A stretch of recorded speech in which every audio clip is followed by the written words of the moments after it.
Here we are, ahead of the third race from Kempton this evening, which is the second division of a novice stakes over 7 furlongs. And in shot, that is the blue blanket, the Godolphin blue blanket of Racing Royalty, who finished 6th on debut. It wasn't the best debut in the world back in September at Leicester, but he has been gilded since then, and Saib bin Sarours tend to improve for their first outing these days. So it'll be interesting to see what he can do now. Switch to Polytrack.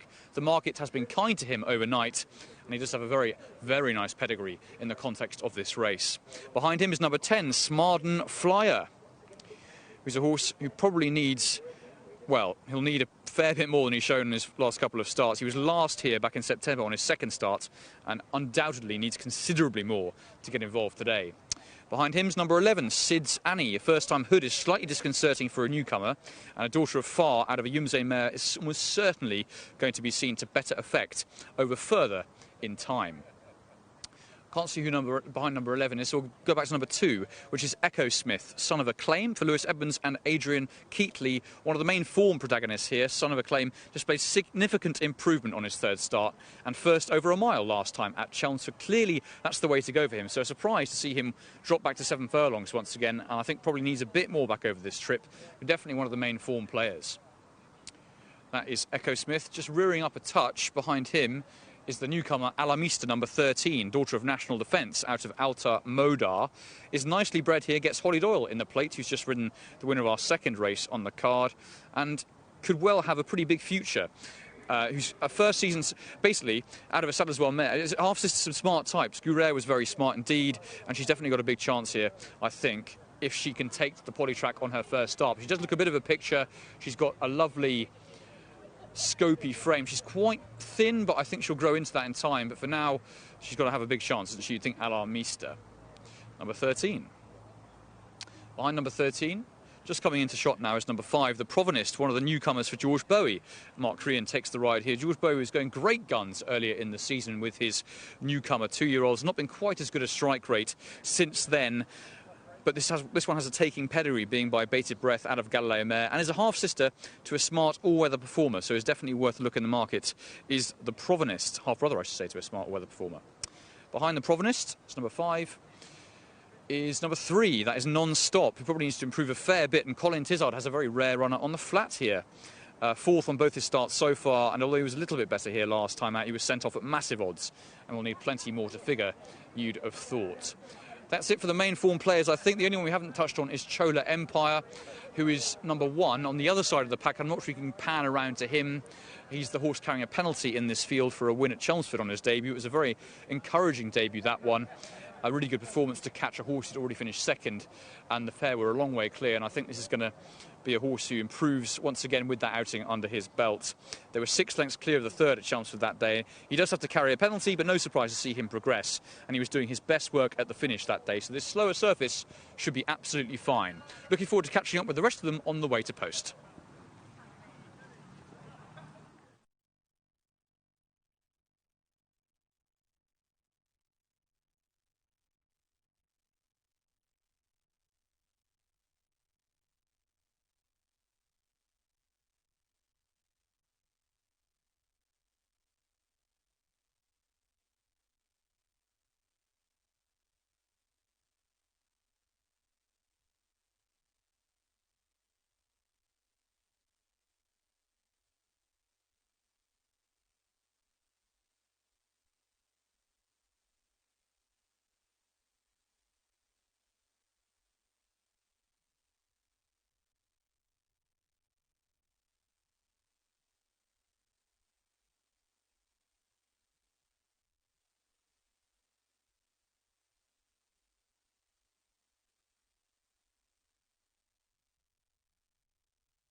Thanks, Rachel. Yep, they are down at the post here. I was very impressed with the way that Racing Royalty breezed down to post like a tranquil zephyr.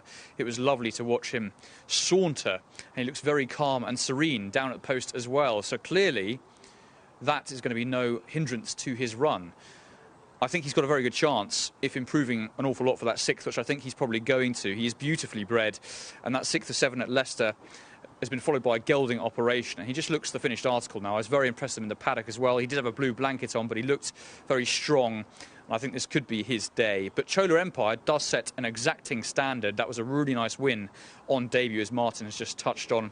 The pair was 6 lengths clear of the 3rd. That was a really good effort, I thought, on debut, considering David Simcock doesn't have too many debut winners these days, and he does have to carry a penalty now with a wide draw. But the further he went that day, the better he looked, and he really only kicked into overdrive in the final throws of that contest. So I can see him running a very big race again. It looks to be between the two, at least the market would suggest that's the case.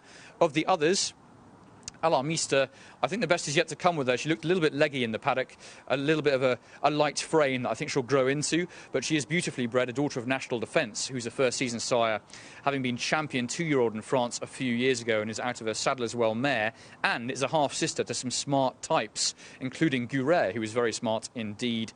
Holly Doyle obviously rode the win of our last race. She's looking for a quick-fire double. And the only one at the head of the market that I haven't mentioned is Echo Smith, who is a son of Acclaim and displayed significant improvement last time at Chelmsford, finishing 3rd. That was a really decent attempt, but the problem for me is that it came over a mile, and I thought that was possibly the catalyst for the improvement. So dropping back to 7 furlongs, I'm not so sure that's going to be a help. However, of course, the track is riding quite slow tonight, so that might not be an issue whatsoever, and actually it might negate the fact that he's dropping back to 7 furlongs. But to me, it just seemed a bit of an odd decision, considering the improvement looked to come tackling that new trip. A couple more interesting newcomers in this race, though. George Bowie's got a couple in here. The Ceiling Job is the first of his, a daughter of Galileo Gold out of a Zophonic mare, who is a group performer over 7 furlongs, and this one's bred to relish a mile in time. So I think this is probably a fairly good starting point. His price went down, her price went down slightly from foal to yearling, but she is a half-sister to the Electric Flaming Spear, who performed very well on Polytrack, and actually who performed very well at this track. So it's definitely a very intriguing newcomer. And as we know, George Bowie can definitely train them first time up, perhaps not quite to the extent that he was at the beginning of the campaign, but certainly both the Ceiling Job and the Provenist, George Bowie's other newcomer, are very much worth keeping an eye on. Petite Joe is also interesting, as is Bombinate, who is a son of Cable Bay out of Rock of Gibraltar mare. Doesn't have the flashiest of pedigrees and is probably best watched, but certainly not without a chance at a big price if taking to this first time up. But I do think it's probably between the top 2 in the market. And Chola Empire very much sets the standard. You think if he runs to the same performance that he did last time, even with that penalty, he'll be there or thereabouts. And that's not even factoring in the likely requisite improvement he's going to show from that first outing. And I was very taken really visually with the way that he travelled into that race. And although it took him a while to pick up the leader, that leader had already had the benefit of experience and definitely showed that, because he leapt out, oh dear, rearing up, and jockey just comes off Stevie Donohoe. Hopefully everything's all right there with Chola Empire, but clearly doesn't want to go into the stalls, particularly at the moment at least. Hopefully he can be sorted out. But if proving able to go back into the stalls, he does have a pretty good chance, you'd feel, though that's not a particularly good sign, is it? Number 14 just going in, that's Joni's Girl, daughter of Pearl Secret, for William Carson and Brett Johnson. Going to have to improve massively, you'd think. 400 to 1 at this track last time out. Horses don't tend to reach those prices these days, but Joni's Girl did, and was 400 to 1 for a reason. Didn't really show anything whatsoever, so it's probably going to have to improve fairly significantly. Colin Tizard's got a rare run on the flat here in Non-Stop, a son of Star Spangled Banner, who's bred to be fast, but hasn't really shown much rapidity so far, that's for sure. 4th on both his outings so far, and a massive price here over course and distance last time. I don't think it was too bad a run, actually. It was probably a better race than this, in which he finished 4th, but clearly the market is not speaking in his favour now at 100 to 1. That's Sid's Annie, a daughter of Farr, out of Blushing Beauty. Ella Mackenzie for Mark Usher. Not the most exciting of pedigrees, it has to be said, and I think she's probably going to need this, considering her trainer doesn't train too many first-time out winners. Just looking at Chola Empire, Stevie Donohoe is still off. I think they might try putting the horse in without him on, that's a possibility. And maybe even try putting a hood on him, a blindfold, just to see if that works. But at the moment, these are young, 2-year-olds, and some of them can take a while to go into the stalls. Quite surprising that Chola Empire is having problems, though, because I seem to remember him going fairly easily at Chelmsford. There weren't really any problems on that front. As we wait for Sis Annie to go in, she looks like she doesn't really want to go in either, so hopefully they will manage to catch up time here. Of the others, Jade Country's interesting for David Probat and Eve Johnson-Horton, who can ready them first time up, a son of Territories. That's an interesting runner. But I think probably the most interesting newcomer is Alamista, who is in shot there, number 13, that daughter of National Defence. So it'll be interesting to see how National Defence gets on as a sire. We don't know too much about him yet. He is in his first season, but he was a very smart 2-year-old. And if the talent has been passed down the bloodline, then Alamista should be showing up fairly prominently here. Just going in is number 7, that's Copperplate, a son of Nathaniel, for George Rook and Richard Hughes. Not really shown anything so far either, and looks possibly like being one for handicaps at a low level. Echo Smith has just gone in. Needs to build on that third, back over 7 furlongs this time. Again, I thought that mile was the real reason for that improvement shown and progression shown last time, but I do think the slower surface tonight is going to suit him drop back in trip, and he could be staying on very strongly towards the end of the contest, which is no bad thing in these conditions. It is a still evening and the going is riding fairly slow.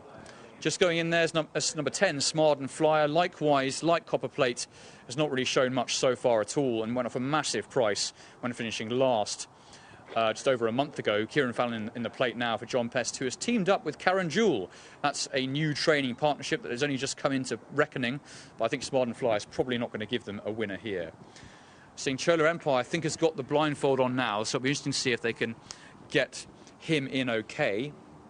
He did look a bit reluctant and a little bit recalcitrant. The Provenist on debut and the Sealing Job, both George Bowies look to be going in the stalls now. Provenist has got a nice pedigree. Mark Crean has been going great guns over the last couple of months, and he rides horses very well, with that £3 claim being very important indeed. And no doubt he will give the Provenist a fairly educational but also fine ride. There is Chola Empire, who looks more amenable, about to go into the stalls, carrying that penalty. I think it's probably the last one, so we can head up to John Hunt. And we're good to go. Thefn Racing, or Chola Empire, ever so slightly slowly away, but nothing too bad. Ahead of him, Echo Smith and also Racing Royalty show a fair bit of speed as well. And on debut, Alamista is also very well there. Towards the outside is Non-Stop. They settle down then, and the yellow and white of Echo Smith from Non-Stop, Alamista Racing Royalty, and now Bombinate also improves on their wide outside. Chola Empire now just in behind them, racing along in 6th position as they take the turn. Petite Joe isn't that far behind those, racing towards the inside running rail. Smart and Flyer comes next, together with Sid's Annie and then Joni's Girl. The back end of the field, the Sealing Job and the Provenist, the 2 George Bowie runners, they're last but one, and just ahead of them, Copperplate, as they move now back into the home straight. So passing the 3-pole and on straightening up, Echo Smith leading narrowly from Non-Stop. Behind those on the rail is Alamista, presumably being ridden for the cutaway. On the outside, Racing Royalty just starting to be pushed along here. No immediate response from that one. Just in behind races Chola Empire on the outside as they get going for home. Petite Joe is plugging on now. Racing Royalty looks in real trouble. They all look in trouble behind Echo Smith, who really has pounced a big lead here. Echo Smith clear now from Alamista. Chola Empire making late gains down the wide outside of those. But this is one-way traffic. Echo Smith, an easy winner. Flashing down the outside was Sid's Annie. What a terrific run, gathering great strides late in the day. Chola Empire was just in behind those. Petite Joe not far away. Echo Smith wins quite emphatically, it has to be said, dropping back to 7 furlongs from a mile at Chelmsford last time out. I was a little bit concerned that would be, well, not be a good thing, but actually it's worked out rather well. He's been given a very good ride, I think, from the front by Lewis Edmonds, with that stamina, proven stamina at Chelmsford last time, and dropping back to this trip being possibly the winning ingredient to the recipe, and a really nice effort that from Echo Smith, who has improved with every outing so far. 6th, 3rd and now 1st on his last 3 outings, and that was really never really in any doubt whatsoever. I thought Chola Empire at one stage, having travelled well, would come down the outside and possibly gather him up, but the engine was never really burning bright enough at the end of that race, and I think possibly those early exertions beforehand down at the start might have just cost him a winning run there. But it was a very impressive win, really, from Echo Smith, who's never really been anywhere but at the front, and despite Alamista trying to make some late gains and some very exciting, promising late gains from Sid's Annie, it's only really been about one horse, and that is this Son of Acclaim, who's done it very nicely indeed. I think that penalty for Chola Empire has possibly cost him second place. I don't think he would have got to the winner even without that penalty. Such has been the superiority shown by Echo Smith here, and it's probably going to be one for handicaps now. It'll be interesting to see